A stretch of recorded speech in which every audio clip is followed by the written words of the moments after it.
So what? So yeah, give it a go. Yeah, All right. introduce yourself. So I'm Erin.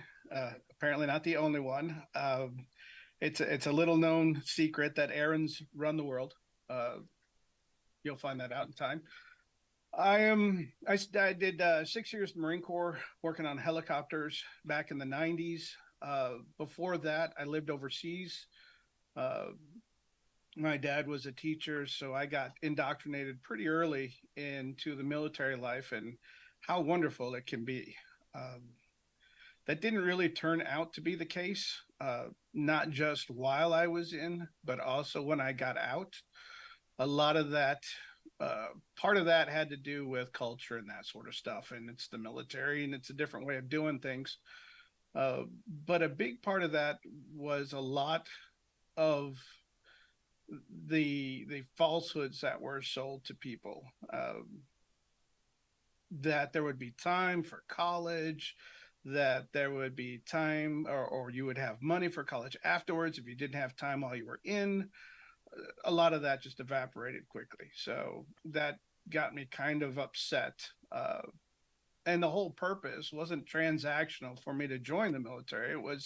It was for service. I wanted to go in and serve and make the country better, which is why now that I've been out for a bit, and I continue seeing us sliding uh, away from better days. No, away from better ideas. Um, I don't think you can't be progressive and want to go backwards. So I think we've been sliding away from the ideas that about service, about what it means to make the future better, and that's really lit a fire under me. The kids are out of the house now, and I've got all the time to misbehave, and that's really what I aim to do.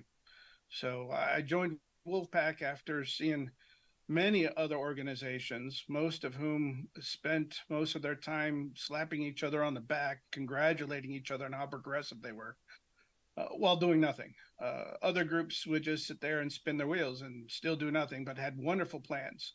This is where I finally landed, and I've taken root here. I think.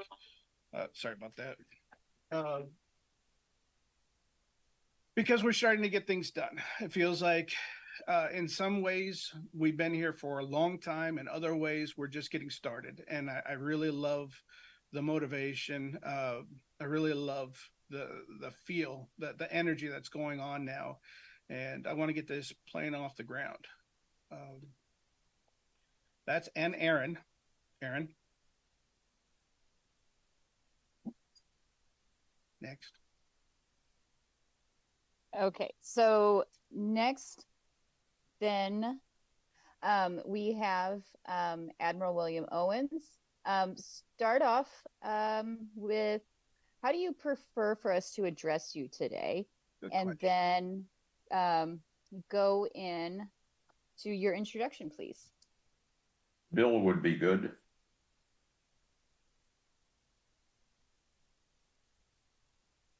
Can you hear me, Erin? Oh yeah, I got you. Oh, different Erin. Yep, we we can hear you just fine. Yeah, and then tell us about yourself.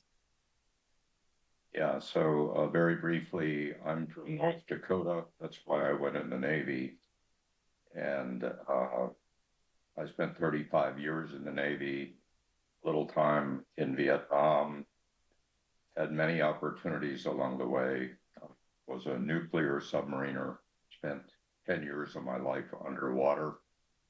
Um, and progressed to be the Sixth Fleet Commander in the Mediterranean during the first Desert Storm.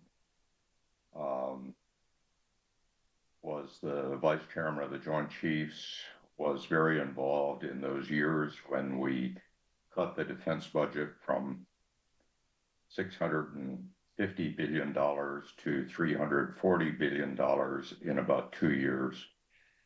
Uh, Not a happy time for many people, but that's what I wanted to do, and that's what the system wanted to do, and it was lined up correctly, but that's a brutal personal thing to undergo. So I felt strongly about that. I still feel strongly about getting to fiscally responsible budgets. I'm involved with a number of people who are involved in a fiscally responsible constitutional amendment forged by the states. And as you know, the Constitution allows states' rights to have a constitutional convention with 2/3 of the states. I'm very involved in that effort. I'm also very involved in an effort to make America whole again in the world. And so I sponsor and have for the last 15 years a meeting twice a year with 5 retired 4-star generals or admirals with a similar group, China. Donald Trump shut that down for a couple of years, but we're back doing it now. Next one is in November. I feel strongly about this. I think we're going completely the wrong way in foreign policy. So I'm devoted to that. That's about it. I live in multiple places. I travel widely. I'm chairman of 5 boards. I'm blessed to have 3 or 4 companies, and life is good for me.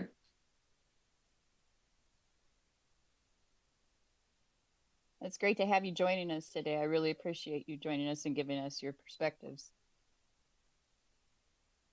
Okay, that takes us to Andrew Ostgaard. Andrew, how do you prefer us to address you today? Oh, can you hear me? Yep. Yeah. Oh, okay. I haven't used Zoom in a long time. And Andrew's fine. Okay. And it is my name. Uh, so introduction. Yeah, I'm very, very new to all of this. I was kind of invited last minute by a good friend of mine who is one of the Wolfpack members, Anita Schumacher. I'm not sure how many of you know her, but Right. sorry, I'm reading her little email outline as I'm answering this because, like I said, I'm new to all these things. I'm originally from Southern California. Grew up in Orange County. I joined the Marine Corps in 2007. Um, I floundered around for a couple of years, but one of my main motivations was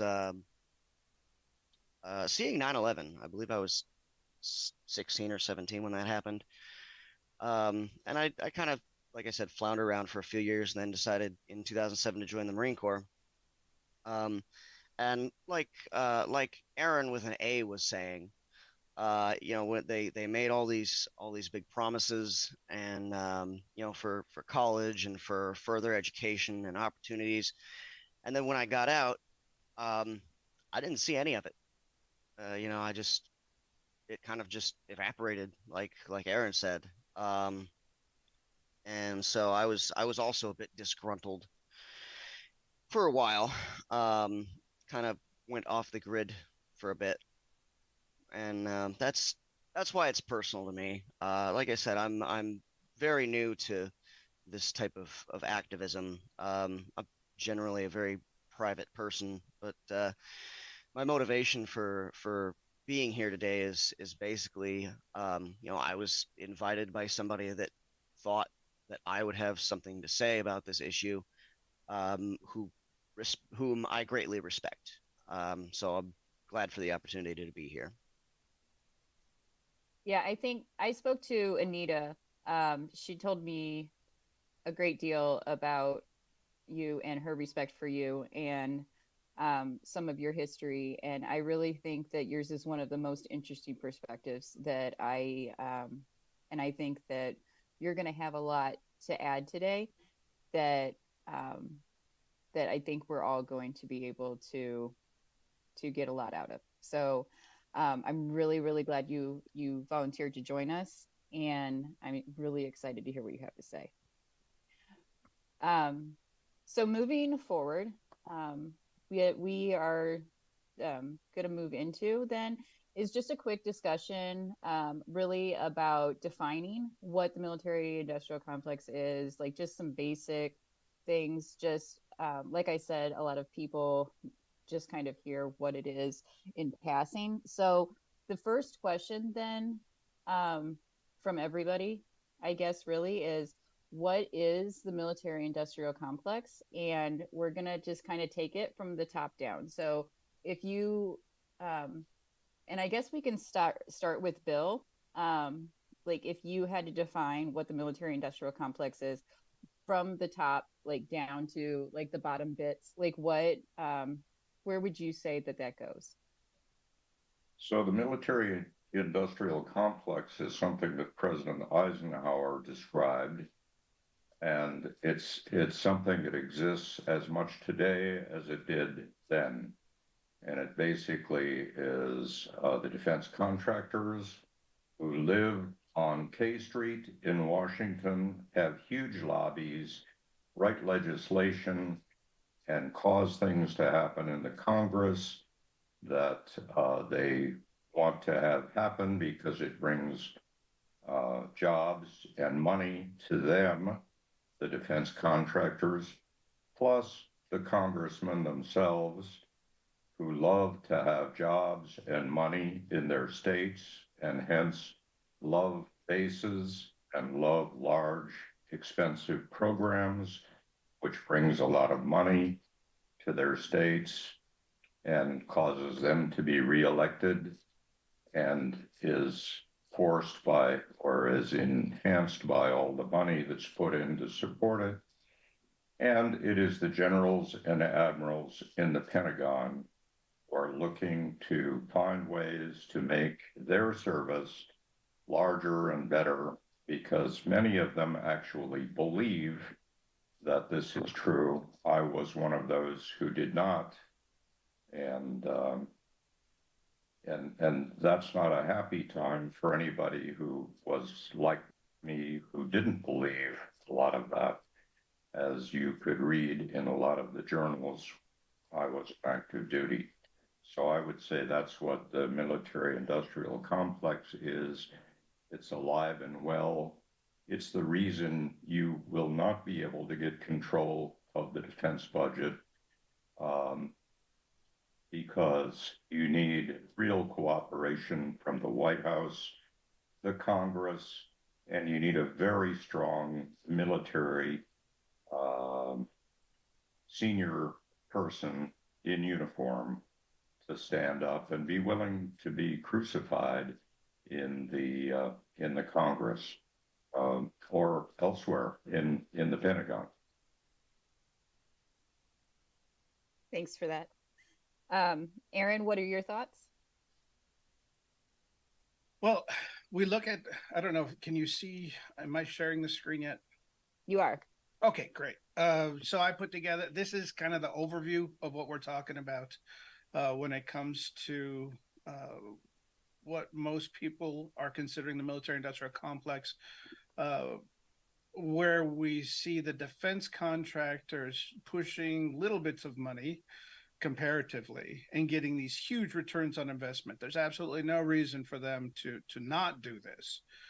We don't have any sort of oversight. We've seen how the Pentagon has failed audits repeatedly and consecutively. I think there's more to it than just what we're seeing. One of the things I'd really like to point out, though, is we can divorce this idea of the military industrial complex actually being, if you want to take down the high military spending, you're going to hurt the troops. The troops are already hurt. We can, although pay is pegged kind of to inflation and that sort of stuff, we can have long conversations about whether or not it's starting at the right place, even with all the extra bells and whistles that folks like to talk about.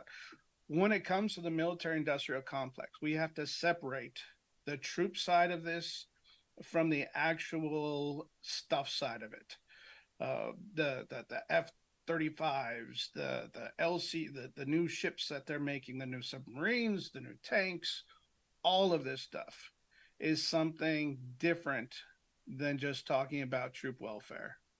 Uh, I think that's one of the big points to start with from the get-go. Right.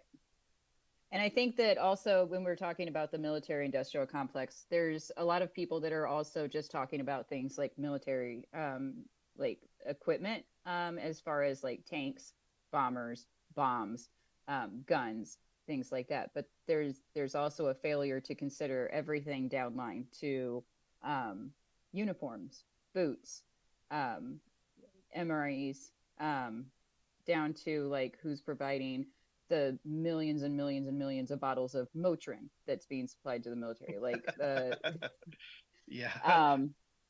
like there's there's so many things that are just the little bits that are being supplied that are outrageously expensive. Like if you lose a pair of suspenders in the military and you have to repurchase for, they're not $180. They're just not. And but that's the cost that a soldier will have to pay to replace them if they lose them. That's yeah. When I was in the air wing, so we dealt with Hueys and Cobras, so not exactly your top of the line stuff here. And it was in the Marine Corps, so definitely not top of the line stuff. We got the job done, don't get me wrong. But some older stuff like LORAN and TACAN, those are navigational aids for aircraft. That's old tech. And we are still paying top dollar today for those radios. right. And we can go down to dollar stores. We can go down to payday cashing places and payday loans, right? Those are all part of this. Exactly. Exactly. So then Bill already kind of touched on this. Who really controls the military industrial complex? And that goes right back to the defense contractor. Sorry, Bill. So I would say in the final analysis, it's a willingness of a president to really take the issue on and do something about it. And it's a willingness of a Congress to do the right thing. And you really need one or two senior military people in the Pentagon who will stand up and say what they see, because they are the ones who primarily will have the say on financing in the military. Unfortunately, in many cases, it's not the secretaries of service or the secretary of defense, although the secretary of defense is very important. In my case, it was this wonderful guy, Bill Perry, who was all-American and wanted to do the right things. And it was a bipartisan Congress with Newt Gingrich being the speaker and Bill Clinton being the president. And you needed bipartisanship, you needed a willingness to do something for this country, and you needed a strong military, one or two people who was willing to do the right things. It's very hard to get that. It's very hard to get all of that now. Otherwise, there are lots of ways to get around the system. Lobbyists know it well. The defense contractors know it well. The generals and admirals know it well. And it's a very difficult challenge. But we spend far too much today on the military budget, just as we did in 1996. And some of us would tell you, you can have a better military at less cost. And yeah, you got to take care of the troops. You got to take care of the veterans also. And that's another area which is not well done. So there's lots of reasons why it needs to be addressed, and it is discretionary funding. So it is something you can do something about.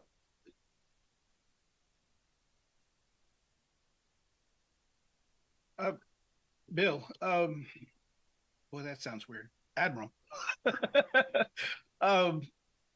wasn't there pushback from the Pentagon during Trump's presidency talking about the budget being, I don't want to say they said it was too high, but that it was more than they were asking for. It sounds like we need more than just an executive or several high-ranking officers pushing back on this, unless I'm wrong about that. Well, you need to have somebody who's constantly pushing back on it. That's what Goldwater Nichols was all about. It was setting up for the military to become joint. The military is still not joint.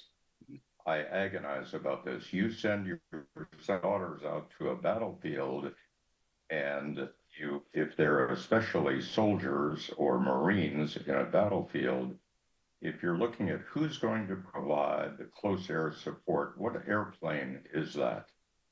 And the airplane we have today is the A-10. It's 50 years old. You can't get parts for it. It's crazy. We say the F-18s and the F-16s will provide close air support, but they're not designed for that. No.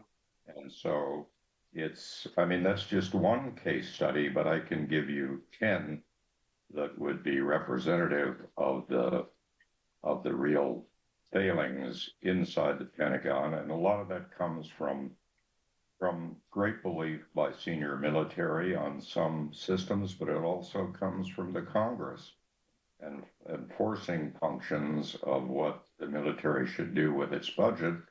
And a lot of military and civilians in the Pentagon willing to take the hint and do it, basically.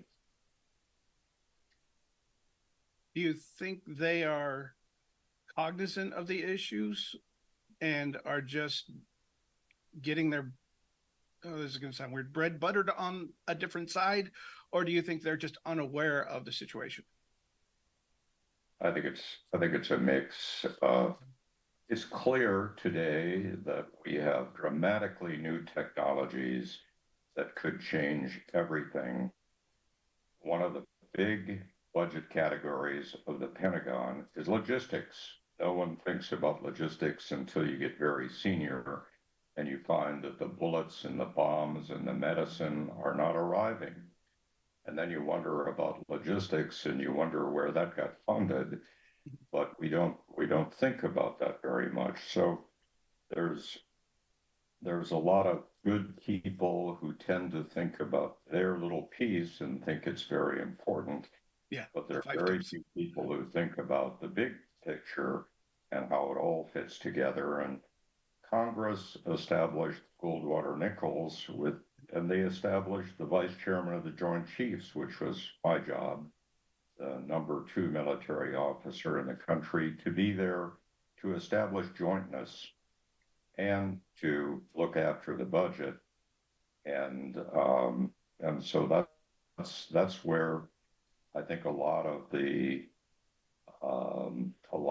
levers lie in the Pentagon to do something about these kinds of things. And we seem to have gone back from jointness to war services providing their own budgets, doing what they would like to do, and then trying a little later tie it together to make it seem joint.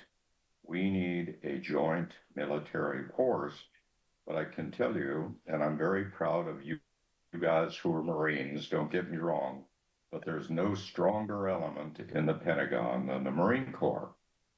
You raise the Semper Fi flag, you go to the Congress, and they love raising the American flag and then raising the Marine flag.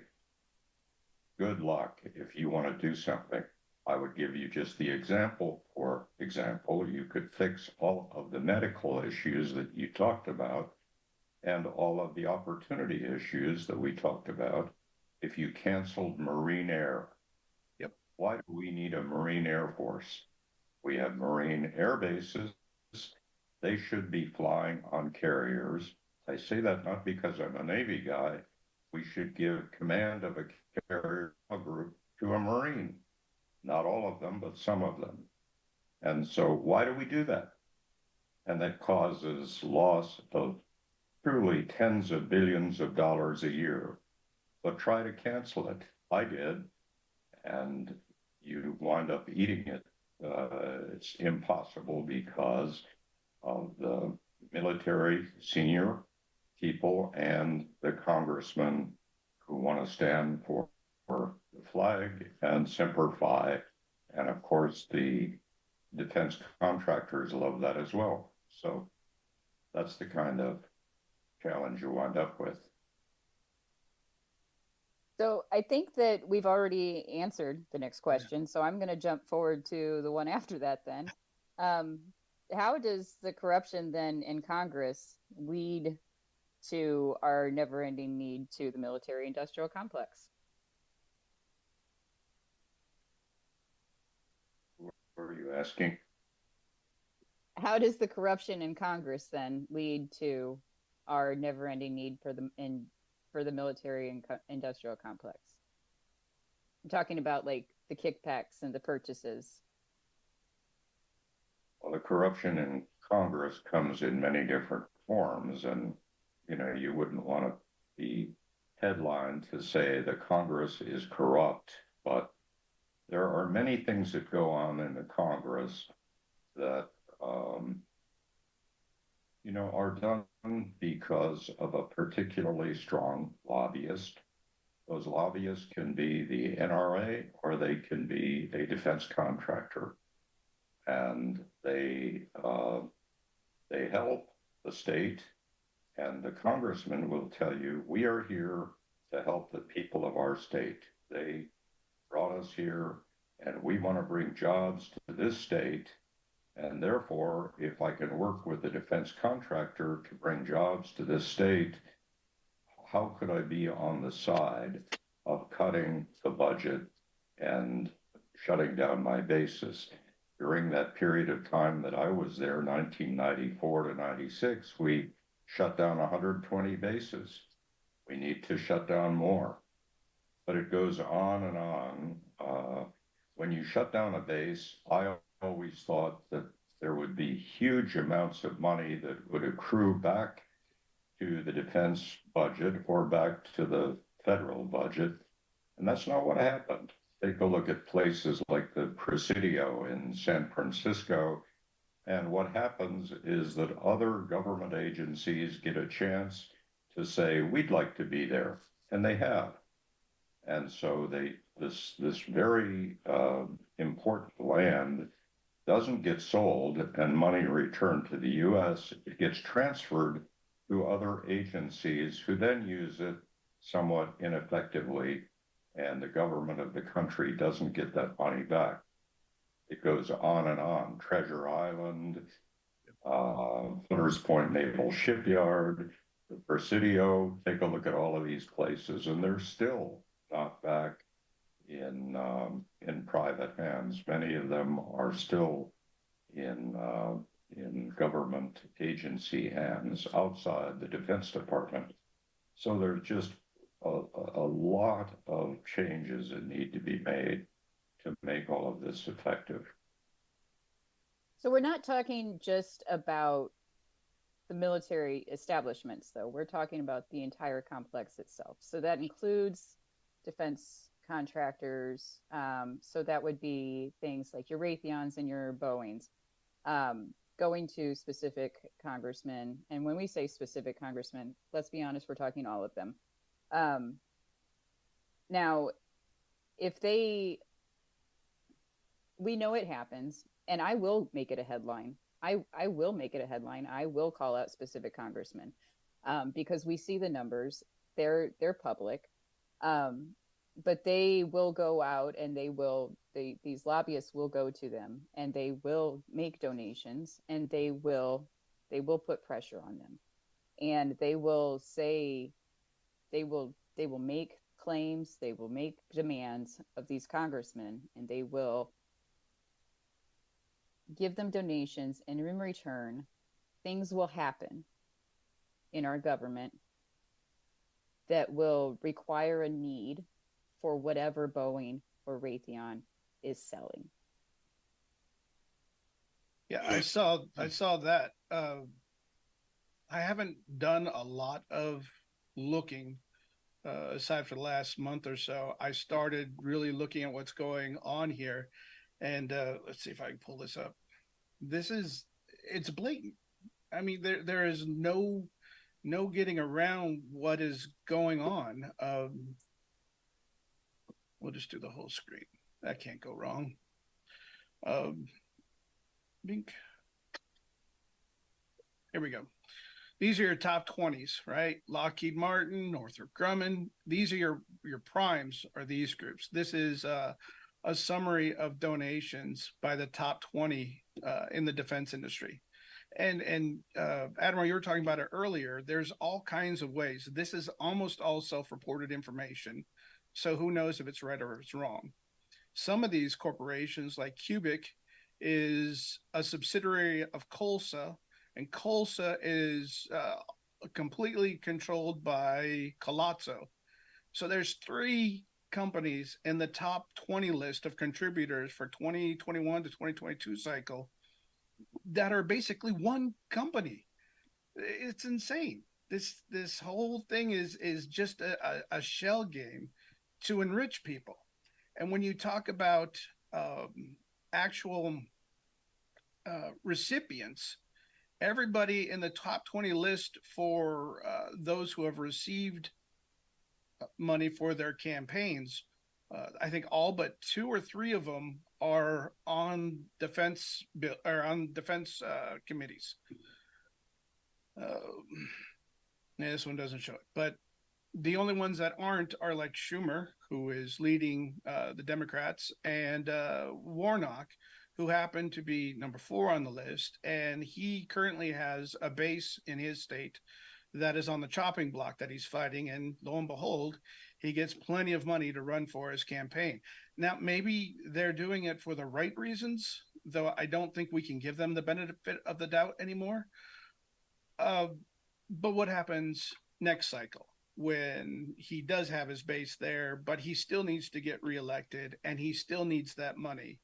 Well, then he's going to be more beholden to those people who are filling those coffers.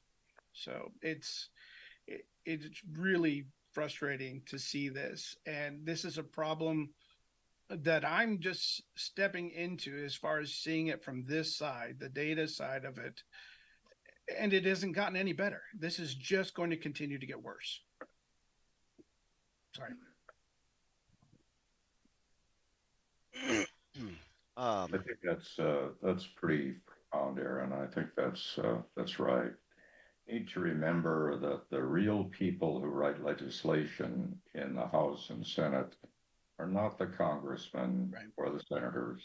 It's the staff. And so the K Street lobby knows the staff well. And in many instances that I'm familiar with, just in the last year, they've written the legislation and take it to their favorite staffer. I mean, if you want to make a real friend on the Hill, get to know the senior staff director of the Appropriations Committee, the House. And now you've got a real winner. We never think of staff, but the staff is very, very, very important. They write the legislation. In many instances, they are the not only the drafters, but the briefers on it. And a lot of it may come from the lobbyists on K Street. So it's a complex system, and writing legislation is difficult and lengthy. I'm sure all of you who read legal contracts know what I'm saying, but it's something that is done by the staff, and that's where the real work gets done, I think, in today's Congress. Well, I will make one statement before we move on to the next question. There's been many times that legislation has been turned in that still had the lobbying groups headline or headers on the top of them because they were turned in directly by the lobby group and just handed directly in. The staff didn't write them, The legislators didn't write them. The lobbying groups wrote them. And they just handed them in after they received their check. So we'll just move on to the next question then. How does the corruption in Congress lead to corruption in the military leadership? And I think, Bill, then you're going to have a great perspective on this. I know that a lot of us don't want to admit that it happens, but I know that a lot of us have seen it happen with the revolving door in generals and admirals. I know that you're not one of those, but we've seen it. Well, I believe, Erin, that the military people who are serving are there generally to serve this country. They don't make a lot of money. When I retired from the military as a 4-star admiral, I was making about $105,000, and my family had lived 35 years in a whole variety of different situations. So I understand, and I understand what happens with medical care, understand what happens with VA. I understand. The issues are many here, and I think you won't find, in my experience anyway, the generals or the admirals who are out to look for other jobs when they leave until the last 3 years of their time in the service. Some of us thought when we retired, I'm going to move as far away as I can from Washington just to get away from it all. I was very contentious when I was there, and so, but I think a lot of people feel that way. I want to go out, I want to retire and play golf, or I want to sit on a couple of boards, and most would say non-defense boards, and I want to have an easy life. Or some like me say, I want to be a businessman, and you work the rest of your life, which is what I've been doing. So you find those different categories, but I don't find many of them, Erin, who are catering to big defense industries so that they can get a great job. I don't know that I've ever met a senior admiral or general who was in that category. I do think that, you know, they do have a couple of years of time when they're unable to really represent anyone in the defense industries. And so there are some restrictions there. And I think those who are 3 or 4 stars and are in those jobs, I think they have been pretty true to their military service. They are military guys at heart. So I don't think there's much of that going on. There are a few. There's always a few in every group, but I don't think that's the case. One of the things I worry about today is that there seems to be much more involvement of the White House. This has been the case in the last 2 or 3 administrations of personally choosing the senior leaders in the military. That is, the White House has typically, over many, many years, simply been a blessing on who the Secretary of Defense recommended to be the head of the service or the senior 3 stars or 4 stars. And that's no longer the case. There is now a procedure that goes through the White House staff. I don't think that's a good thing to do. I think you want the military to be there to support this country, support the Constitution. When I was on the Joint Chiefs, we had meetings twice a year to talk about the U.S. Constitution and what we were there to do, because we all raised our hands to support it. We thought we were the ones who needed to truly understand what that meant. I think there's still a bit of a feeling of that. I don't know if they continue to do what I just said, but we are forgetting about that great document. And I worry about that a lot. Okay. Well, we will certainly touch on that point later in the discussion. I do have it checkmarked in here. So, all right. So moving on, we're just going to touch on, and you had brought it up a little bit earlier on Truman, right? So what we're going to discuss now is just going back to then Senator Harry Truman, and he had done a special commission on the National Defense Program. It was initiated in 1941, and this is just kind of a history, which is kind of fun. One of those things that we do like to do to show that, hey, it has been done, it can be done.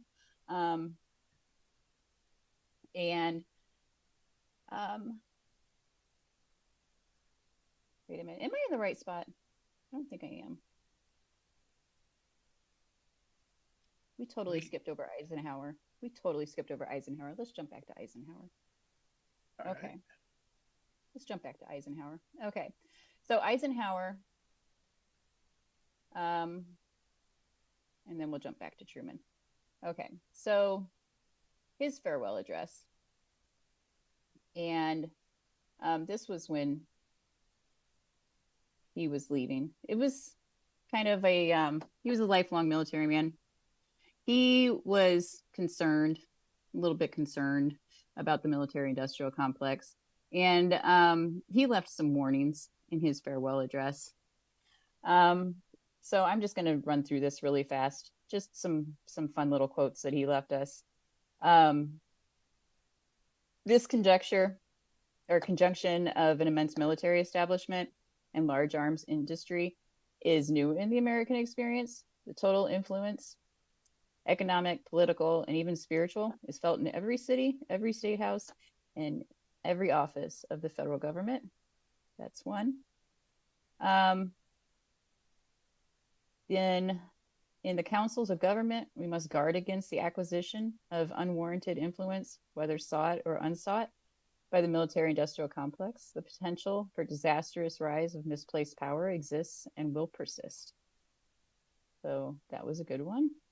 And then we must never let the weight of this combination endanger our liberties or democratic processes. We should take nothing for granted. Only an alert and knowledgeable citizenry can compel the proper meshing of the huge industrial and military machinery of defense with our peaceful methods and goals, so that security and liberty may prosper together. Yeah, so that was his thing. So, but going back to the Truman Committee, so then Senator Harry Truman, in 1941, he initiated this in 1941. And so this is one of those things where, has actually been successful.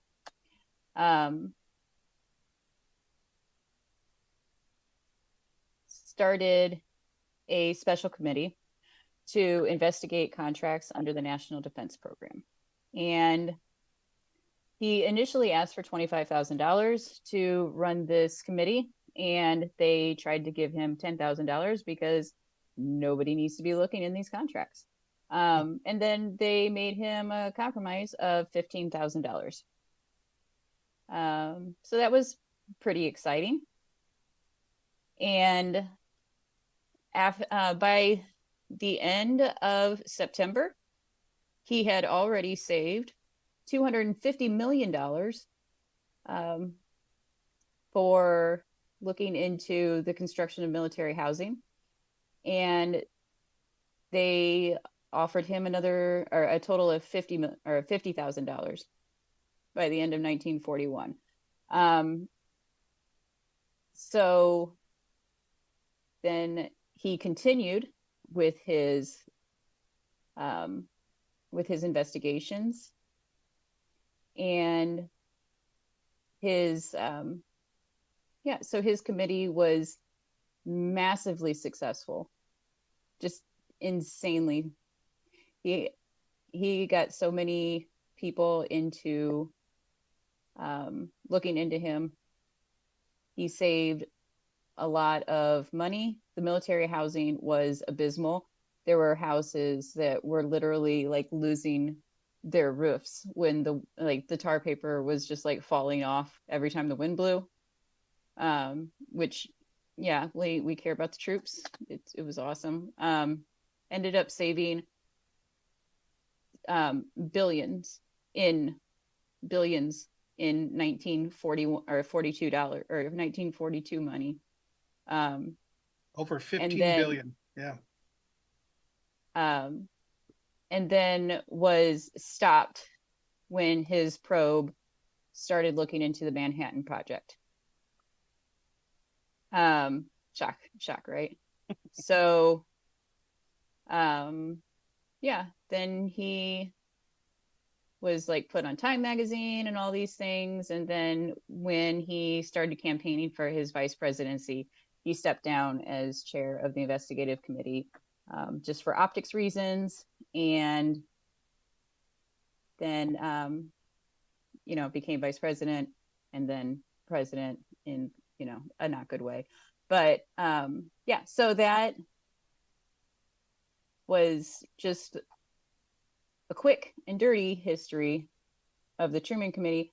But just goes to show that if and when Congress ever decided to actually act on anything, they actually could be successful.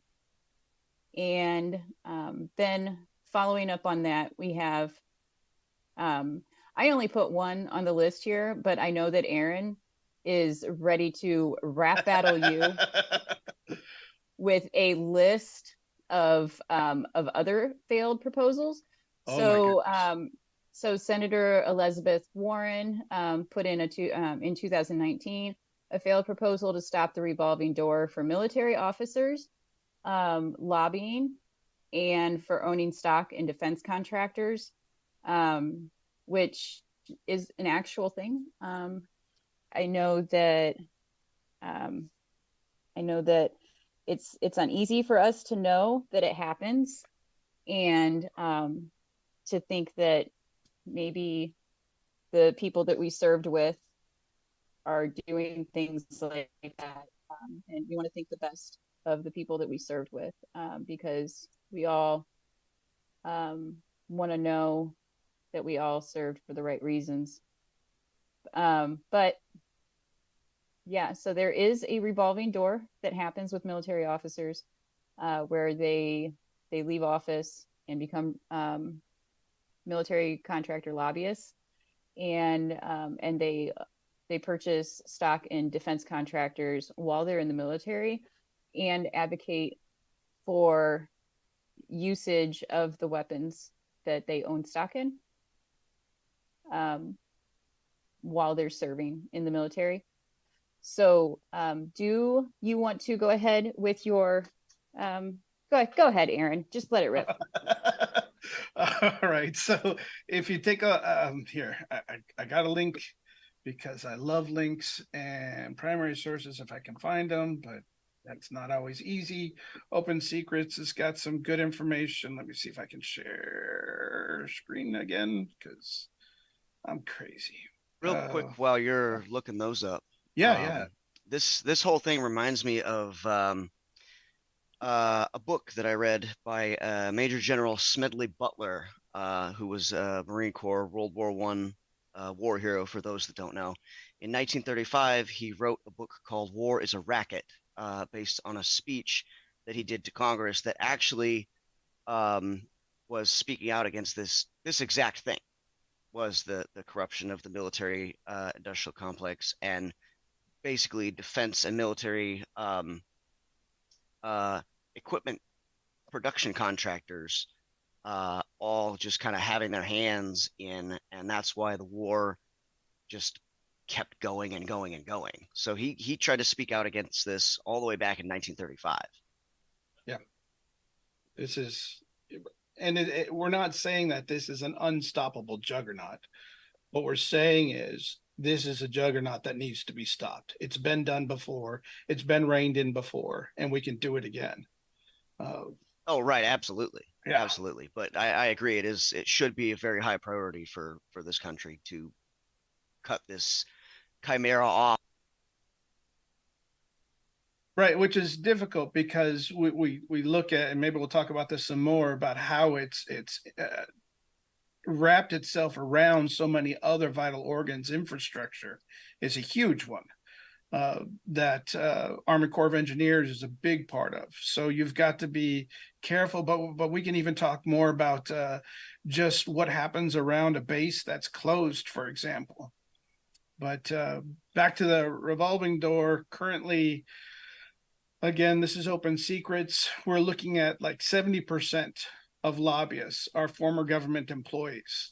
You can say maybe not all of them are military. It's kind of hard to shake that data out, but that number is way too big to see that this is not a problem where people are enriching themselves by their association with the military.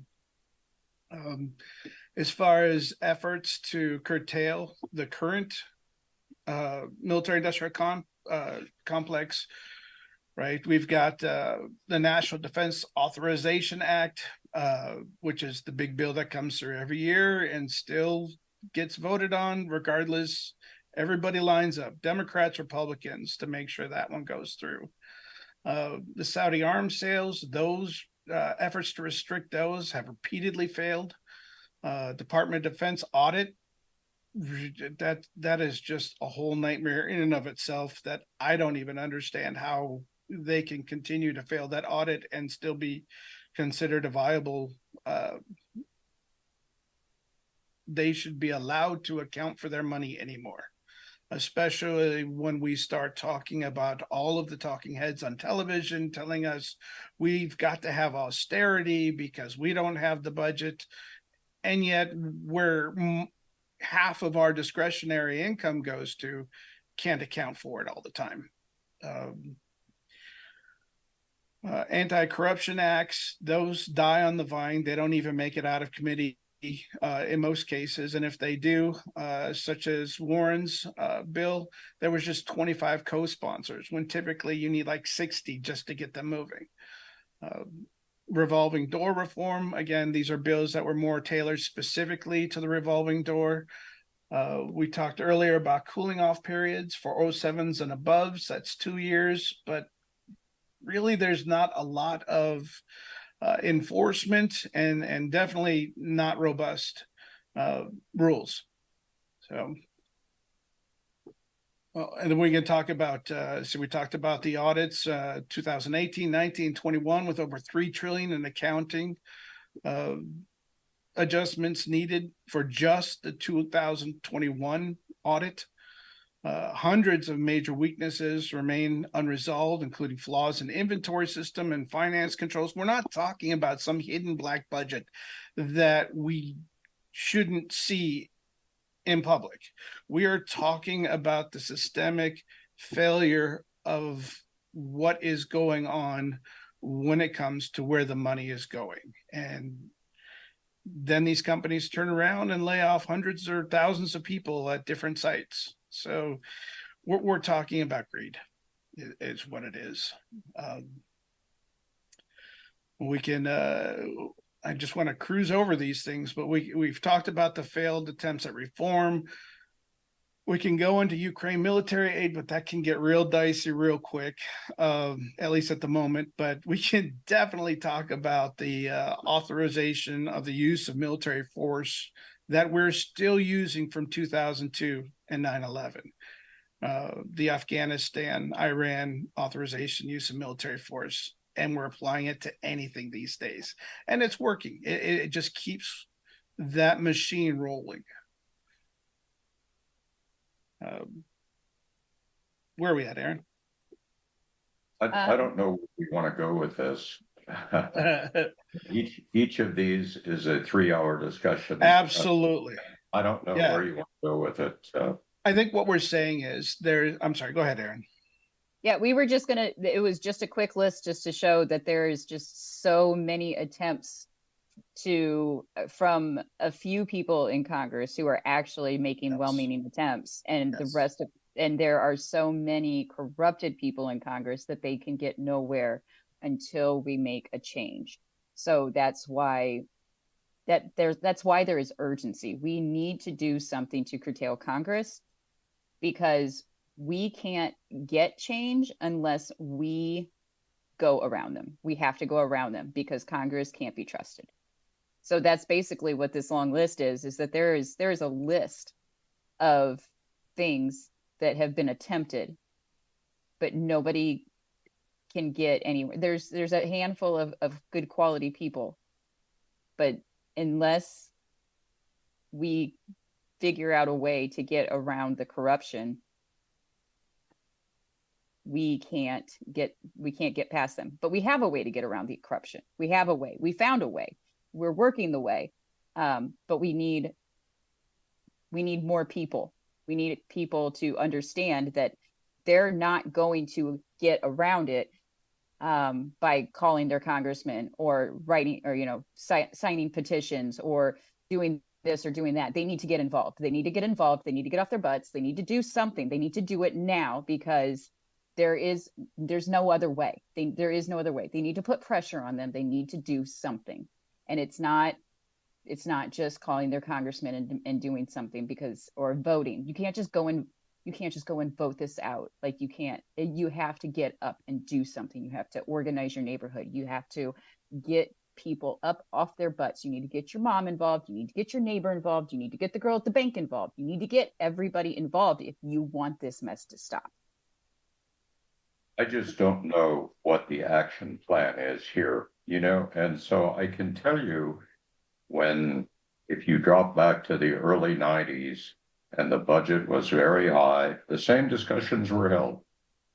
And the same hope was that we would elect people who would do the right things. We would investigate the Congress. We would reestablish auditing. We would do all of these many, many, many things.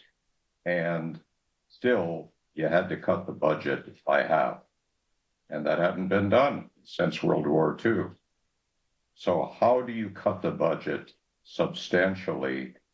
I'm not saying any of the things that you have mentioned are not worthy of looking at. What I am saying is you need priorities. And if you're worried like I am about the national budget, and you need fiscal responsibility in how we spend our dollars, you need to find the 5 or 6 things you're going to do that will cause us to be able to cut maybe $300 or $400 billion out of the defense budget, which is what I think you need to do today. And so that's absolutely what we need to do today. What we need to do is we need to get the corruption out of the system, so that we can do that. Yeah, exactly. In order to get the corruption out of the system, we need to get the corrupt people out of the system. And in order to get the corrupt people out of the system, we need people power to get up and get the system fixed, so that we can get the $3 billion out of the system that is unneeded and unnecessary, so that we can fix it. 300 billion, Erin. However much is needed, whatever it is, but we can't affect any change by sitting on our butts and screaming about it, because that hasn't worked for the last 60 years. It did not in the early 90s either. You just needed to have a plan of 5 or 6 things you were going to do, and then we all agreed, and then we went ahead and did it. I doubt that, I think there is corruption. I think there is some of that. I doubt and I do think it's very important for the public to get involved in these things. But if the name of the game is truly to get to a meaningful defense budget, and if the topic of this is the military-industrial complex, then I think that there are 5 or 6 things that can be done. For example, you need to look at what are the requirements. No one talks about requirements in the Department of Defense. What are the requirements? What do we need a military to do? Who knows in this forum or otherwise what we want a military to do? and then we try to define what that is, and then we define what we need. I'll just give you a couple of examples. And in the end, one of these failed. But let me give you an example. I'm a Navy guy. I love aircraft carriers. And I started to believe when I had been out on board a very large floating oil platform. There are only 4 large super drilling rigs in the world today. And I went out to one of these, and I think they're 800 or 900 feet on a side. They're huge. And we started to ask a lot of engineering questions, and we found that maybe you could put 3 or 4 or 5 of these end to end, and you could have a joint carrier. You could have Air Force and Navy and Air and Army helicopters, and you could have a lot of logistics. And an aircraft carrier at the time cost about $8 billion. At the time, to build one of those that was 4,000 or 5,000 feet long cost something in the area of $2 billion. So there was no reason you couldn't put a joint forces platform in the Persian Gulf, in the Mediterranean, in the South China Sea, and cut the number of carriers and carrier battle groups, because each carrier requires ships around it to protect it, by as much as $40 billion a year, a battle group. And so you could save a lot of money and have a much better effective joint force. We came very close to getting 3 of those programmed, but guess what happens? The lobbyist rallies around, and of course the services are not all on favor, and the Congress bends, and you lose the opportunity. But there was 150 billion in savings that could have been in addition to what was saved otherwise. So I'm just saying, if you look at requirements in the Department of Defense, and no one does, no one asks, do you need 12 aircraft carriers? Do you need 325 ships? Do you need an army of X million people? We need to look at that, and I think we need to understand what that is. And at the same time, we need to alert citizens to all the things that we're talking about here. I'm not saying those things shouldn't be looked at. What I am saying is we need to prioritize if the name of this game is to save money and to eliminate, to some extent, the military-industrial complex. Because if you have national requirements, then the Lockheeds and the Boeings are not going to be able to legislate for more of something. Just another example, for years we bought a lot of C-130s manufactured by Lockheed because the Georgia delegation was very strong, even though the military didn't want C-130s at the time. So there's lots of these examples, but if you set requirements, then that's a new step. So I'm not trying to be argumentative here. I am saying that all these things are important, but some things are much more important if we're going to get our arms around this defense budget. Okay, so we've actually spent a lot more time on that top portion than was expected. So I'm gonna have to kind of whittle down this bottom part if we're gonna have time to get into questions from the audience, which I really, really value, and I want to make sure that we get to those. So the question that I really want to ask here is, what are the concessions made by Congress of the average American in the support of the military-industrial complex? So this is kind of a very nuanced and wild question. So the concessions made by Congress of the average American And I think Andrew's going to be wild here. But okay, so in support of the military industrial complex, we have some amazing things that occur. We have things that are asked of the average American that they don't agree to. They don't know about. They don't support themselves. Like the refusal to a rise in minimum wage, lack of support in education, lack of support in job opportunities, lack of support in healthcare for disabilities. There's all sorts of things that occur in some of, and to be generalized, this is very generalized statements, mostly like southern red states. Those are where you'll find a good portion of the signups for military. Because what happens? We have people that don't have opportunities. And what do? They see one way out. They see military. I'm sorry, Erin, what was that? Oh, no, I'm just agreeing. It was at least when I was going through, it was a way out of poverty for a lot of people. And then we found out it wasn't a way out of poverty. I was still qualified for food stamps as an E5 with 2 kids.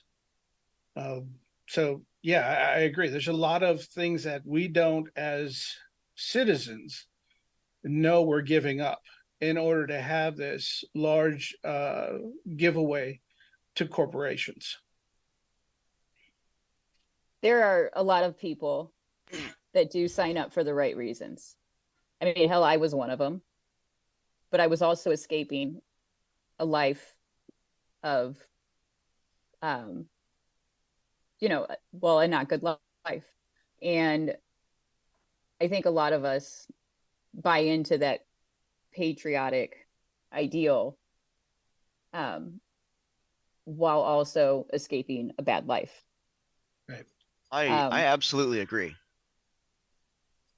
I absolutely just unequivocally agree with what you just said, Erin. I myself am also in that category. I like I said at the beginning, I was kind of influenced by the events of 9/11, and they really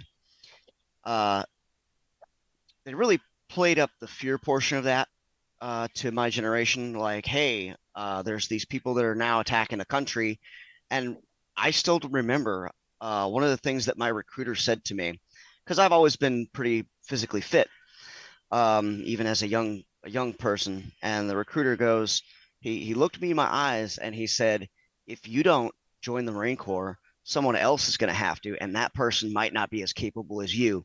And do you really want to be responsible for somebody else's mother losing their child?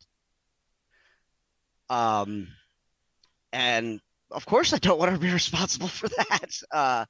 But he made me feel like I was the best person to undertake this endeavor. And, he played up the college and the benefits, and but he always kept going back to, you're strong enough to do this and somebody else might not be. So it was very, very much psychological when I first joined. And like Erin with an A said, being in the military didn't get me out of poverty either. I grew up fairly on the poorer side of things. And when I got out of the Marine Corps, I was just as poor, if not more so, than I was before I went in. Right. But that's the promise that we're given, right? We're going to get an education. We're going to get job skills. We're going to get something. Right. And unfortunately, most of the job skills that I picked up while in the Marine Corps was as a parachute rigger. and there are not a lot of civilian applications for working with parachutes. Hardly any. In fact, the only one I ever found was the company that makes the parachutes that the Marine Corps uses. And I saw something in chat too about the military being one of the best or currently best education systems or training mechanisms. That's a great word. Now, I went in and I did avionics. And in the 90s, that was one of the toughest schools. I mean, if you flunk out of avionics, you go in and direct air traffic, right? You kind of fail laterally there. I had like 8 months of electronics training. It was basically a degree's worth crammed into 8 months on top of trooping and stomping, all the military stuff, serving duty and that. Then I went and spent 6 years applying that trade to avionic, to helicopters, to anything. I was trained to touch anything with a wire and fix it. That was one of the jokes was whatever's broken, give it to avionics, and if it doesn't have a wire, glue one to it and give it to avionics anyways, and we can fix it. I got out of the military because I couldn't afford a decent place for my kids and wife, and I still couldn't get a job with that training and with that background. I ended up in computers because it was a hobby at the time that I was getting pretty good at. The things that carried me were just things that I came into the Marine Corps with, as far as a knowledge of troubleshooting and how to think about breaking things down. But the actual technical knowledge that I sweated and bled through meant nothing to the outside world. And that, again, that was supposed to be the primo way to go, and it still wasn't enough. So, yeah, I don't think we all understand, and that's why a lot of this is hopefully educational for folks. I don't think we all understand the failures to the troops, but more importantly, the benefits and the greed incentive that we keep giving to these corporations. Because I know there was a lot of them. Raytheon, I love to come back to, because everything had their stamp on it, and they would sell us $10 a piece little plastic tools to pull wires, and those things were never around when you needed. They broke when you looked at them funny. It's just, it was insulting. I would just say that it's a good conversation. When you look at it from the standpoint of a flag officer in the Pentagon, this man or woman is there for 2 years before they move on to the next job. In the military, they are exposed to the Congress a little bit. They don't understand what this congressional stuff is all about. Like me, they were out in their submarine for 20 years before they got there. And I would say that 90% of this challenge goes back to the Congress. Yes. We need to look at the Congress. And I don't know how you folks feel, but when my congressman tells me he's going to represent me when he goes back to Washington, and he raises his hand and says, I'm going to support my people in the state and the Constitution, and then he goes back and votes as a bloc with his party, Democrats or Republicans, yep. I wonder what's driving that. Where is the money that the super PACs and the money that comes from companies, and the other influences of the party on that individual? I think it's a big part of the issue that we're talking about here. You can do some things in Congress, but I don't think you can anymore, like Goldwater Nichols. It did make a difference. There has been major military legislation that has made a difference, but not enough. And all of these things we've talked about are subjects that should be talked about in legislation from the Congress. And I'm not saying that the Defense Department is free of blame, or that companies are free of blame. I do say that the focal point is the Congress, and how do we make something happen there at the Congress? So some of us are involved in a constitutional convention right now, formed by the states. You need 34 states to have a constitutional convention. We think we have 34 states, but there's an unwillingness to call a constitutional convention. Why aren't we outraged at this? Why don't we stand up to this? A constitutional convention could address term limits. It could address fiscal responsibility. It could address a number of these kinds of things, but you can't even get it through a Congress. So I say to you, a big part of this issue is the Congress. Not that the other parts are free of blame. That's certainly not true. But I do think that's a major factor here. Well, we don't actually have the 34 states yet, but you can actually join tomorrow. And Sam, who is a congressional expert, he will be more than happy to explain that. He's doing an entire thing tomorrow on the Article 5 legalese and stuff. He's like national leader on all of that. He's like forefront expert. Erin, can you hear me? Yeah. Okay. Yeah, hey Bill. I just wanted to clarify for the record. Bill's talking about a different group that he works with that I also work with a little bit, that's working on a totally different convention effort for balanced budget amendment. We're at Wolfpack working on a convention effort for campaign finance reform. And the two would each be completely separate and limited solely to their one issue. So I'm real thrilled to have Bill here. Is he 34? Real happy to be working with him in both capacities and advising there on convention issues, completely separate from my work here at Wolfpack. And yeah, I just wanted to clarify when Bill's talking about that, the convention that thinks it has 34 states already, that's what he's referring to. And that would be limited to that one issue. It has nothing to do with the work that we're doing here at Wolfpack. Thanks. Oh, that's Thanks, exciting.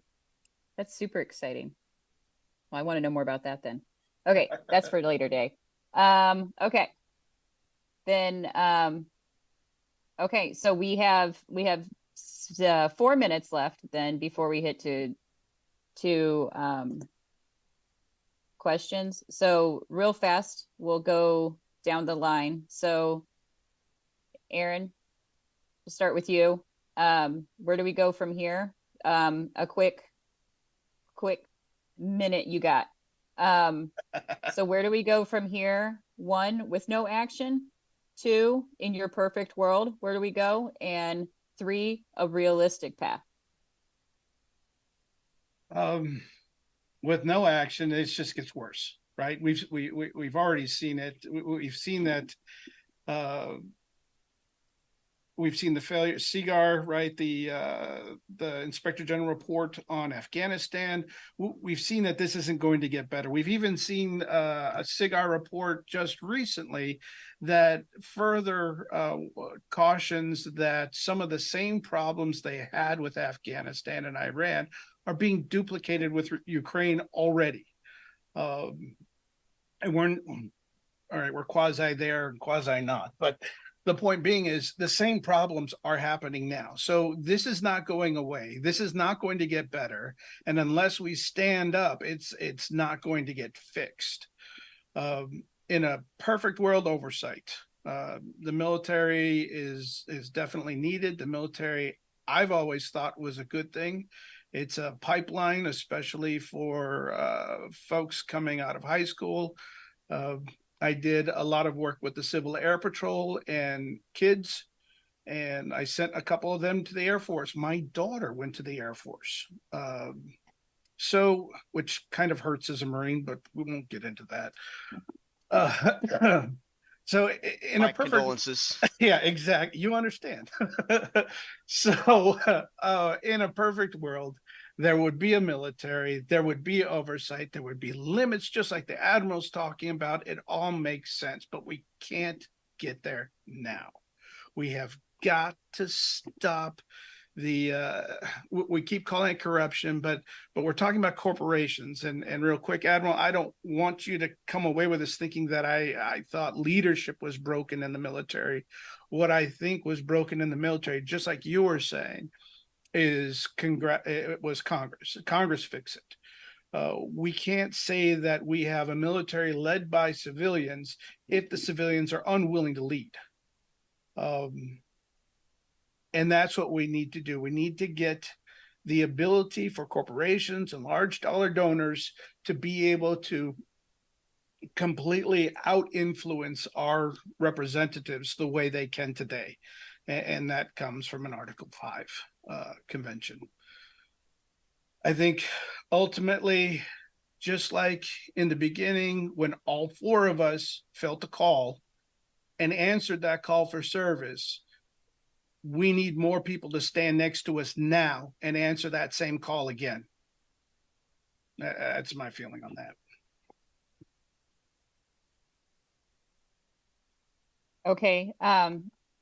Bill, same question to you then. Where do we go from here? So Yeah, with no action and then a hopeful way, and then the realistic path you see.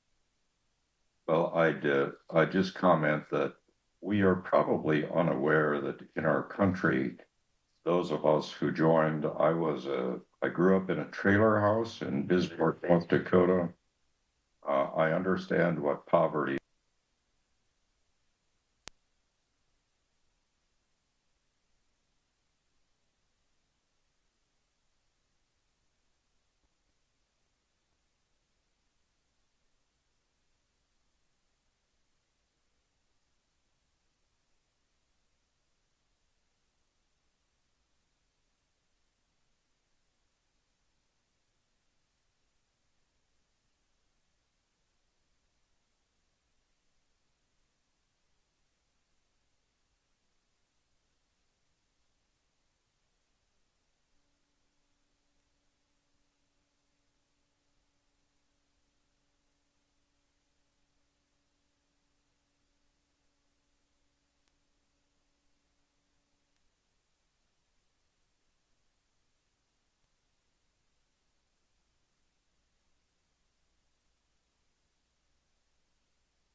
It's a Recording in policy thing. progress. The Chinese will tell you that we do not interfere with sovereign nations. There's some truth to that. For those of us who were in Vietnam, we made a mistake. We were in Vietnam, we carpet bombed, we did a variety of different things in Vietnam that don't make us proud. We didn't come away from Afghanistan proud. We didn't come away from Iraq too proud. We can't nation build.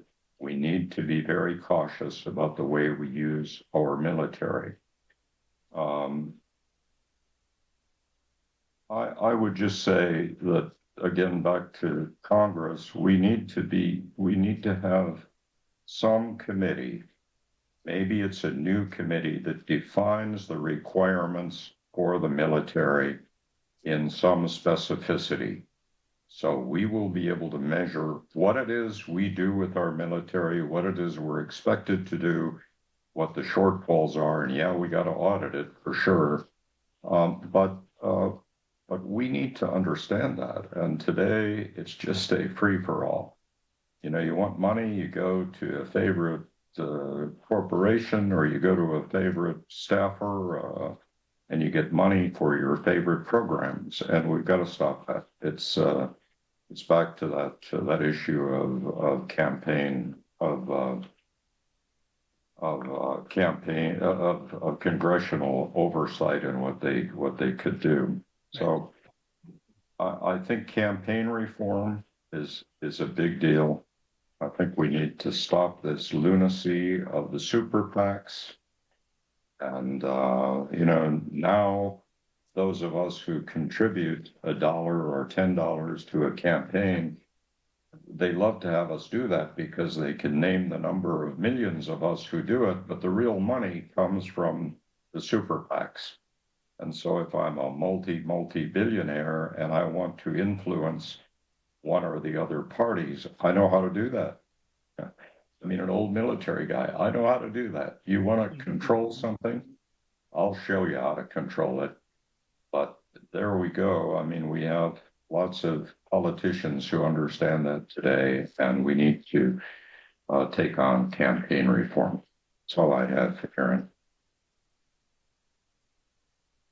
Okay, and Andrew, I'm gonna give you the same question. Yeah, I also agree with what both the other guys said.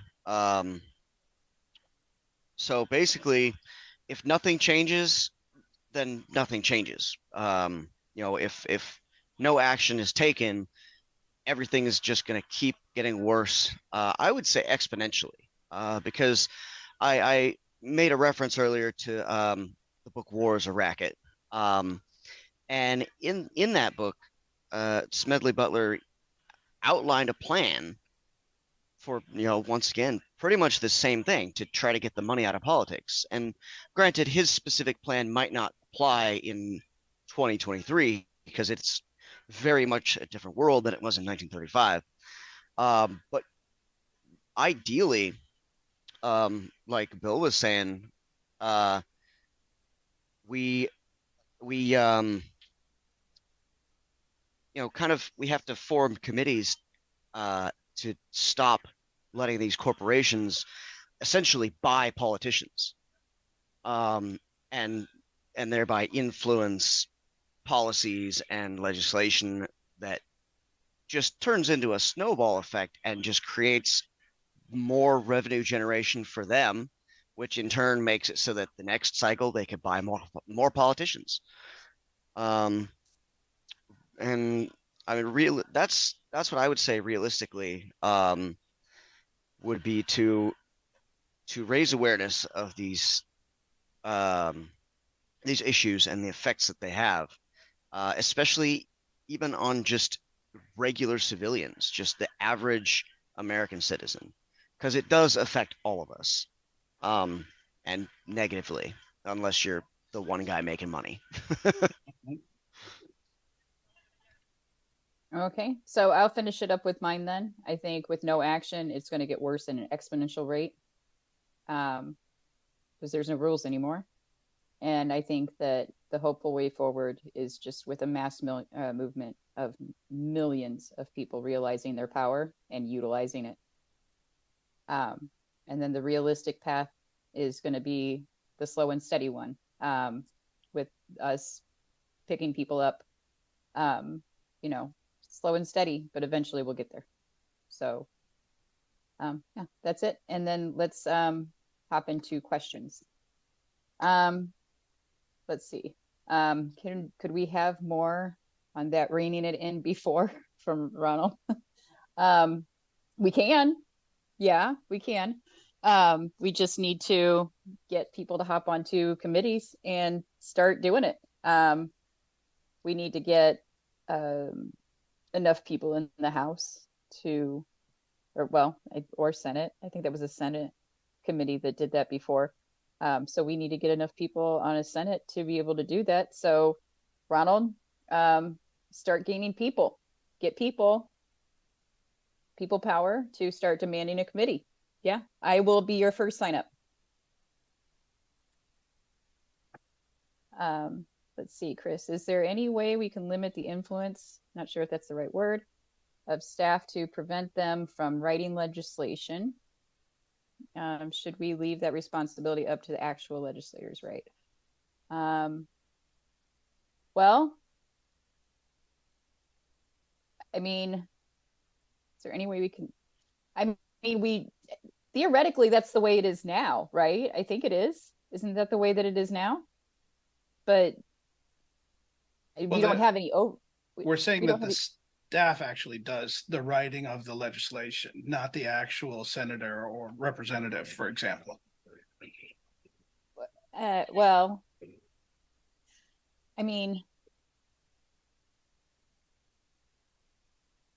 right now, the way that it's like, I don't know what the rules are for Congress, but like for like our state legislature, they don't actually do their own writing. They write up what they want, and then they set it off to like a writing place, and then they actually like finalize the writing as long as it says what it's supposed to say. So, but it has to be like formatted properly and blah, so I don't think we can get the staff out of the picture. What we need to do is remove the incentive to listen to only large donors and corporations, right? Right. But that's legal. Yep. It's legal right now. Yep. Absolutely. So, is there any way we can limit the influence?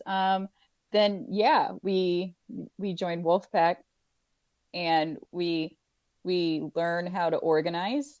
And then we do the organizing, and then we do the work, and then we get the people power, and then we get them out of the way, and then we get people in that office that aren't influenced, and then we get that rule changed.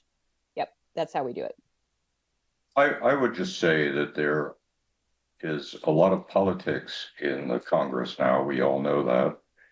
And a few well-placed stories by media, and both CNN or Fox or MSNBC, no matter how you feel, will have a lot of stories of some congressman or senator from the other house who has sponsored legislation. And then if they could tell the story of how it really happened, it came from a corporation, it was drafted by the staff, the congressman got it a day before, and the whole committee voted that day, and it was voted into legislation 3 days later. If you got the news media telling that story, I think that's the way to get the staff less influential in what gets passed. I hate to tell you this, Bill, but the staff the news media is being paid by the same companies. Well, you got to believe that there are some news media that may not be. I don't know. We can name news media. I'll tell you, the best news media in the world are those like South China Morning Post in Hong Kong, which is a free press, but they're not going to be very interested in that story.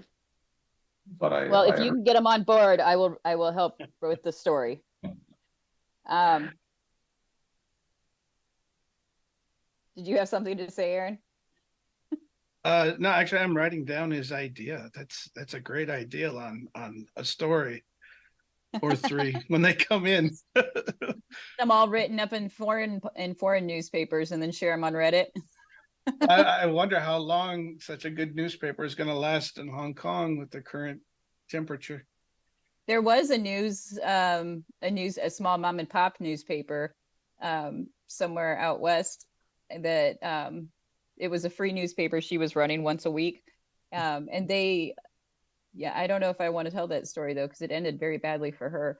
But the she wrote up some stuff about the corruption of the mayor, I believe, in that city. This was just like 2 3 weeks ago, maybe. And they raided her office. Um, they like violently raided her office, and she ended up having a heart attack or a stroke or something because of how violently they raided her office, and she did not make it out. And this Um, was here in the U.S. it was, yes. Yeah. Yeah, I agree with that, Erin. I lived in Hong Kong and Beijing for 8 years, and I can tell you the stories. I mean, keep in mind that for every one of these things that's going on out there, Taiwan, Hong Kong, North Korea, South China Sea, the Uyghurs, there's the other side of the story. And we Americans don't know the other side of the story. I travel a lot to India and Singapore and Hong Kong, etc. There is another side of the story, and many people believe very differently from us because they believe the other side of the story. So maybe it's a topic for another session, but it's there. There is the other side of the story. Oh yeah, that's a great point. I mean, I was overseas for a long time growing up. I was in Berlin for a long time. I was there when the wall came down. And yeah, the things that we're so worried about here with socialism or communism, it doesn't look the same from the other side. It doesn't. That's right. And you're absolutely right, Erin. I think, telling that other side of the story, even though it may not change our mind, we at least Right. need to understand the other side of the story, and we rarely do. So there is a very strong other side of the story, places like Taiwan and Hong Kong and South China Sea. So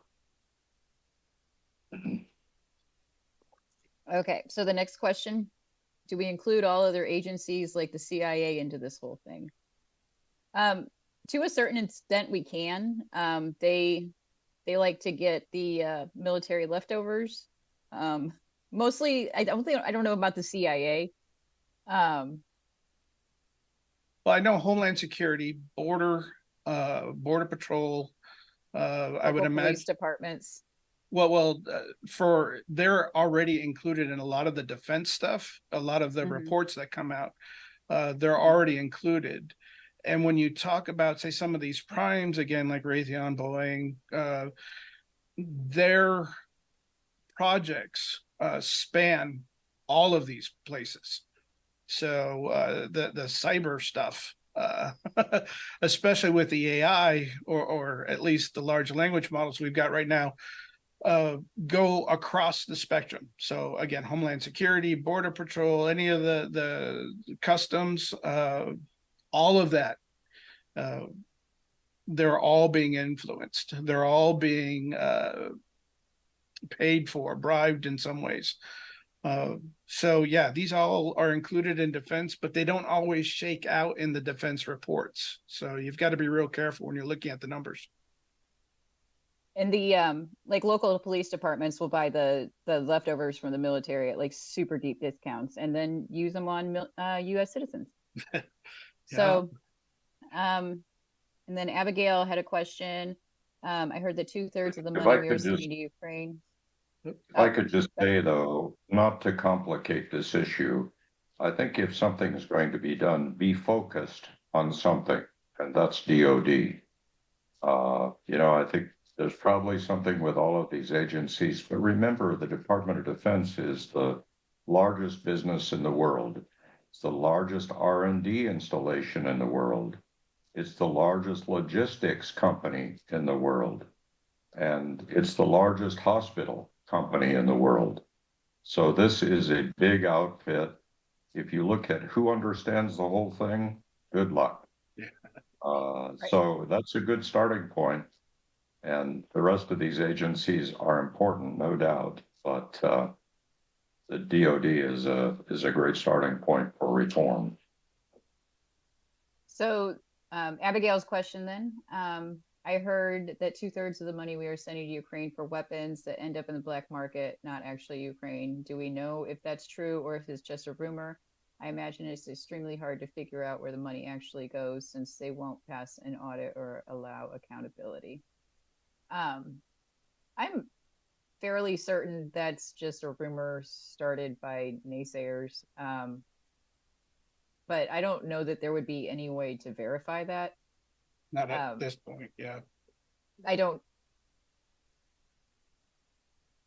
that Russia's military equipment was all sold on the black market before the war even started. So that was a joke, by the way, just so we all know. But there were reports, though, that they went to the hangars and their equipment was all sold before the war even started. So let's see, Ronald, back to the Admiral. So this is for you, Bill. I wonder if we, on the ground, organization ground, can get any headway with people on this issue without a good deal of support from the folks in the military brass calling out the corruption. Well, I think in general, the military brass would be favorable to most reform that caused the efficiency of the Pentagon, because these people live in that inefficiency. And I can tell you that they are very frustrated with it as well. If you've got a favorite new weapons program and you want to get it through the various hurdles, it may take 5 years to do that. By that time, it may be OBE. So I think if you were to find the top 50 people in uniform in the Pentagon, I think they would be strongly supportive of reform of many of these systems we've talked about. They're not free of blame. Don't please quote me that way. But and they should say more. I believed in my later years I should say something, and I did. If you look back at newspaper articles and other articles at that time, I said a lot. You get in a lot of trouble when you do that. And there were lots of hints of contempt of Congress charges. Fortunately, I had gone to school at Oxford with Bill Clinton, and so I had a little bit of protection there. And I was very close to Bill Perry and John Kasich as well. And so I had a little bit of protection, but it's dangerous business to get too far out of your channel. But I think many of them would support reform.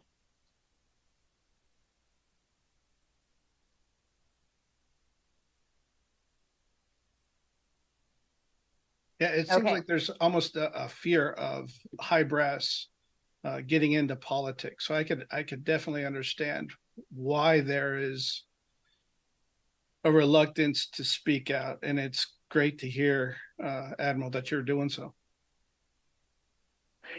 Yeah, you do be subject to a lot of agony from your compadres if you do that too much, and there is a strong belief, and I actually hold it, that retired four-stars should not be talking on news programs about programs in the country. Here I am, a little bit of doing it myself, but I feel strongly about some of these issues, and so there is a reluctance. So you're right, Erin, for sure. So Matt's question here, what about NATO with Ursula von der Leyen? Sorry about messing that up. Taking over at the end of the next year. Through some close college friends that work for her, we were able to push her to reconsidering taking over NATO under the premise to reallocating those dollars to job and economic skills development and training for defensive cybersecurity versus war methods. Fingers crossed she follows through with this strategy. Well, I would just say that I'm totally in favor of that. I'm sure many of us would advocate for a much stronger position and much stronger knowledge in cybersecurity, in cyber AI or cyber singularity in the future. We haven't talked about singularity, but it's coming. What will we do then? And so I do think that there is a dramatic need throughout Europe and in this country for a real awareness of all of that and what it could do in every field. So I'd be strongly supportive of that. Okay, so we've got just a couple minutes left. I'm peeking through the chat. There's another couple of questions that didn't make it in. So if you could tell the whole country to do one thing, what would it be? I guess that's for you, Bill.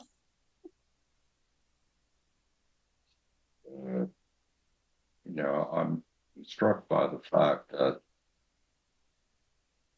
we have one thing going for us, and that's the U.S. Constitution. We were given this document. It has saved our asses many, many times over the years. We are no longer teaching it in the schools much.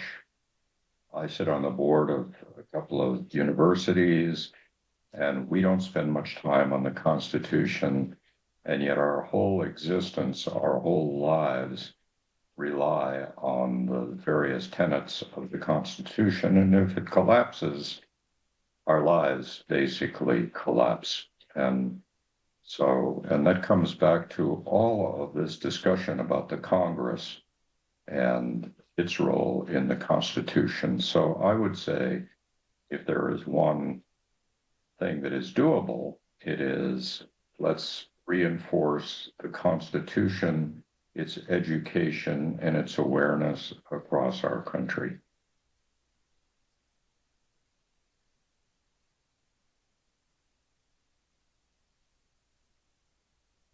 Okay, I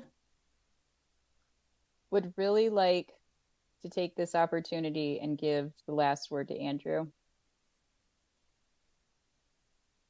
So my question for you, Andrew, I know, called you out of nowhere. I'm sorry. That's all right. I mean, I knew what I was getting into when I agreed to be here. Okay. Kind of. Well, so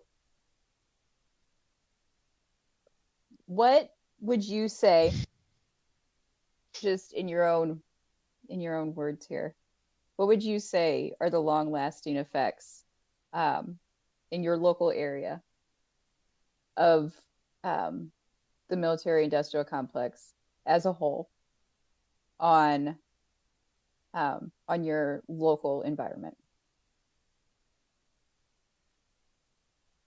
Oh, that is okay. You got 3 minutes. Okay. Long-lasting effects of the military-industrial complex on the local area.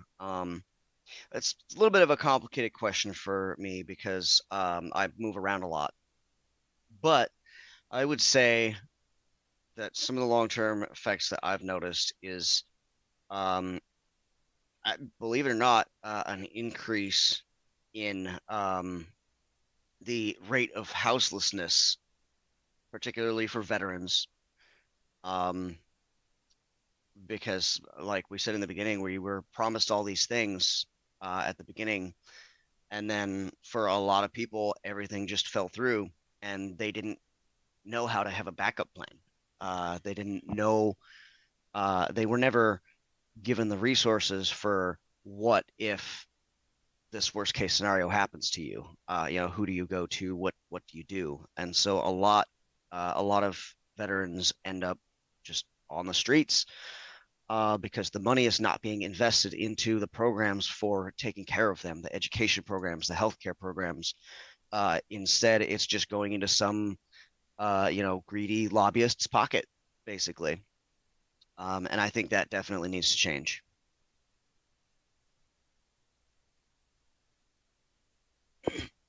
And I don't mean to interrupt, but Dr. Geller typed in a question that needs to be addressed. Regarding other countries?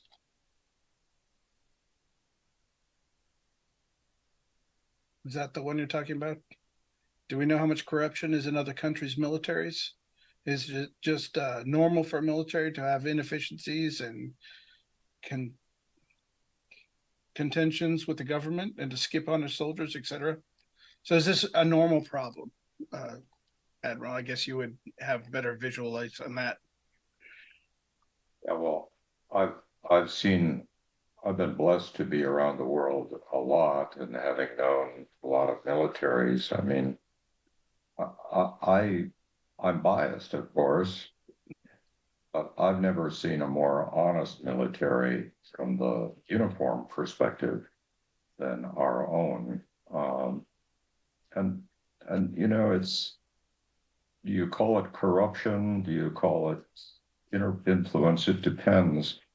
Our friends in China have real corruption, that you would say, yeah, these guys, I mean, they oversee, for many years, they oversaw the production of Mao Tai, which is a very strong firewater, and they made a lot of money on it because it was the popular drink in the military, for example. But you go throughout Africa, or you go throughout many of the countries in the world, Southeast Asia, you find much of the same kind of thing, except Singapore. And if you look in Europe, I would say there's a lot of privileges that we would never think would be privileges of our military, no matter how senior you were. However, they are better than much of the world. So I'm proud of the way our military uniform services are. They do become terribly biased towards their own service. Army, Navy, Air Force, Marines, and I guess that's okay. In my later years, I started at the Army-Navy games, sitting on the Army side of the field. Sure. And I stopped wearing my submarine insignia and started wearing some Army wings, because one time I jumped out of an airplane with an Army parachute, and I took so much heat, you never do that again. So anyway, it's I think we have a lot to be proud of in our uniformed military. We need to help them as much as we can, give them direction, and ask them for what do you really need, and then judge it by some panel that is smart enough to know what to do. And then don't use politics to get them into sovereign wars that are not sovereign wars. Use them wisely and treat them like our own children, because they are. So there is a second part to the question. I just found it. So is it normal for military to have inefficiencies and contentiousness with the government and skimp on soldiers? I would say it's not as normal as it is in our country to have inefficiencies between the government and the military, because in many countries it's the same thing. Military government, or military influenced government in substantial ways that may not be apparent. But I'm sure that to some extent it's true everywhere. Even our friends the Brits or the Aussies, I suspect there's the same level of inefficiencies and the same issues we talked about here.